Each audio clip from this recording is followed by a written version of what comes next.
A exposição que muitas pessoas tiveram em relação ao estoicismo é uma versão um tanto superficial, onde certos aspectos do pensamento estoico são usados para, por exemplo, otimizar a produtividade ou obter riqueza ou sucesso mundano. É um movimento que hoje foi apelidado de broasismo. A palavra estoico, usada para descrever uma pessoa estoica, é frequentemente usada hoje para descrever alguém emocionalmente distante, que não tem emoções, não sente nada, sendo simplesmente guiado pelo pensamento racional e não pelas emoções. E, francamente, muitas das representações ou entendimentos do estoicismo que muitas pessoas têm hoje provavelmente fariam com que alguns dos estoicos antigos reagissem negativamente. Mas isso é apenas uma parte da história. Então, qual é a história completa? O que é o estoicismo? De onde ele vem e quais são alguns de seus ensinamentos filosóficos e talvez religiosos? O estoicismo é uma escola de filosofia que se desenvolveu na Grécia Antiga durante a chamada Era Helenística. De fato, o estoicismo foi provavelmente a escola de filosofia mais difundida e popular no mundo helenístico, até o surgimento do neoplatonismo nos séculos III e IV, mas é claro que continuou a ter influência até os dias atuais. Foi fundado em Atenas, a cidade mais central das origens e desenvolvimento precoce da filosofia. Seu nome, estoicismo, vem do termo grego stoa poikile, que significa pórtico pintado, referindo-se a um pórtico literal que ficava ao lado da ágora ou mercado em Atenas. Foi aqui, no meio da agitada vida urbana, que os primeiros estoicos se reuniam para interagir deliberadamente com o público. O fundador do estoicismo é frequentemente considerado Zenão de Cítio, uma figura originária de Chipre, que, disse, estudou filosofia sob o famoso filósofo cínico Crates. Existem de fato algumas semelhanças significativas entre o estoicismo e os cínicos, mas Zenão também é dito ter estudado com outros filósofos, e a escola que ele iniciou era única e original de maneiras muito importantes. Embora Zenão seja considerado o fundador, os traços fundamentais da filosofia, é claro, se desenvolveram ao longo do tempo com seus sucessores. Ele foi sucedido primeiro por um cara chamado Cleantes de Assos, e depois pela figura Crisipo de Solos, que é uma das figuras mais significativas para a formação das doutrinas estoicas clássicas e é frequentemente considerado o maior de todos os estoicos na história. Crisipo de Solos viveu em Atenas, assim como os outros líderes estoicos. Diferentemente de algumas outras tradições que discutimos, a Estoa era de fato uma escola literal no sentido de um grupo conectado de pessoas com um líder, e Crisipo de Solos foi uma dessas cabeças significativas dessa escola.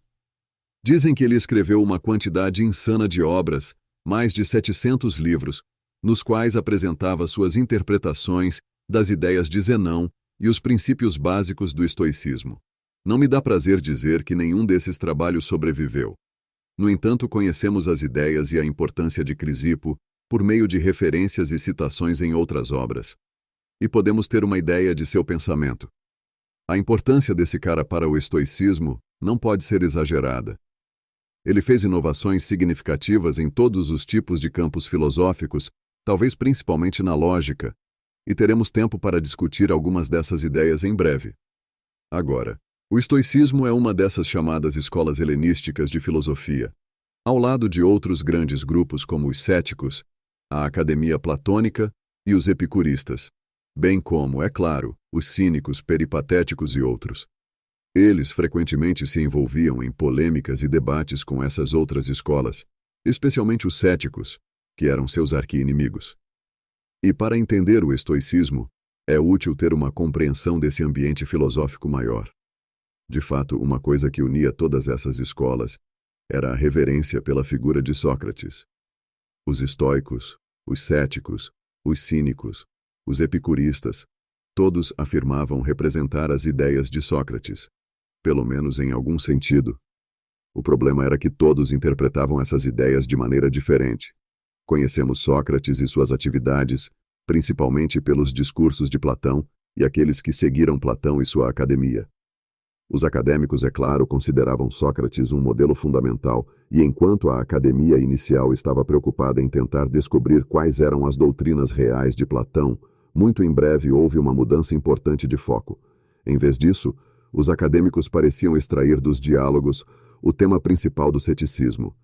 Sócrates ou Platão não estavam representando uma doutrina real ou uma doutrina a ser elucidada, mas sim desafiando qualquer reivindicação de conhecimento absoluto.